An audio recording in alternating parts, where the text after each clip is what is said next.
오늘부터 이틀 동안 제9차 한중일 정상회의가 서울에서 열립니다. 첫날인 오늘 윤석열 대통령은 리창 중국 총리, 기시다 후미오 일본 총리와 각각 양자회담을 가질 예정인데요. 취재기자 연결해 보겠습니다. 강희경 기자. 네, 용산 대통령실입니다. 네, 오늘 오후부터 본격적인 일정이 시작된다고요? 네, 한국과 일본, 중국이 오늘부터 이틀간 서울에서 정상회의를 진행합니다. 중국과 일본 총리가 오늘 차례로 입국할 예정이고 잠시 뒤 용산 대통령실에서 첫 순서로 연쇄 양자회담을 진행합니다. 먼저 오후 3시에 리창 중국 총리와의 회담이 열리는데요. 한중 회담은 미중 공급망 갈등 속에 경제통상 협력 확대 방안을 논의하는 데 초점이 맞춰질 것으로 보입니다.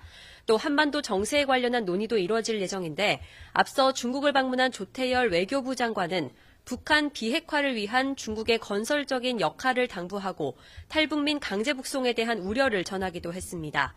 이어 셔틀 외교를 복원한 일본과도 올해 첫 한일 정상회담이 진행됩니다. 김태효 국가안보실 1차장은 앞서 브리핑에서 양국의 실질적인 협력 증진 방안과 한반도 정세, 한미일 협력 방안에 대해 논의할 예정이라고 밝혔습니다. 라인 야후 사태가 논의될 가능성도 있는데 대통령실 고위 관계자는 미리 의제를 정해놓고 회담에 임하지 않는다며 양국 정상이 꼭 얘기하고 싶은 의제는 현장에서 제기될 거라고 전했습니다. 연쇄 정상회담 뒤에는 한일중 3국 대표단이 참석하는 공식 환영 만찬으로 오늘 일정이 마무리됩니다.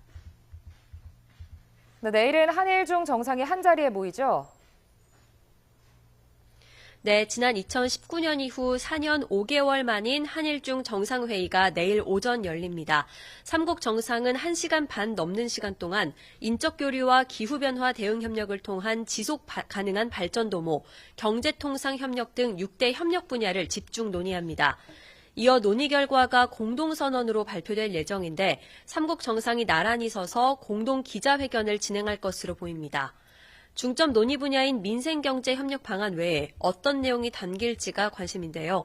어제 요미우리 신문은 공동선언 초안에 한반도의 완전한 비핵화는 우리의 공통 목표라는 내용이 담겼다고 보도했습니다. 다만 중국의 입장이 변수로 앞서 대통령실 고위 관계자는 북한과 비핵화 문제, 남북관계에 대해서는 한일 간 짧은 시간에 깨끗한 합의 결과가 나오기 어려운 주제라고 설명했습니다. 대통령실은 이번 정상회의가 한일중 협력체계를 완전히 복원하고 정상화하는 분기점이 될 것으로 보고 있습니다.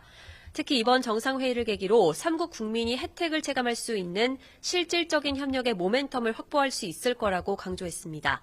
지금까지 용산 대통령실에서 YTN 강희경입니다.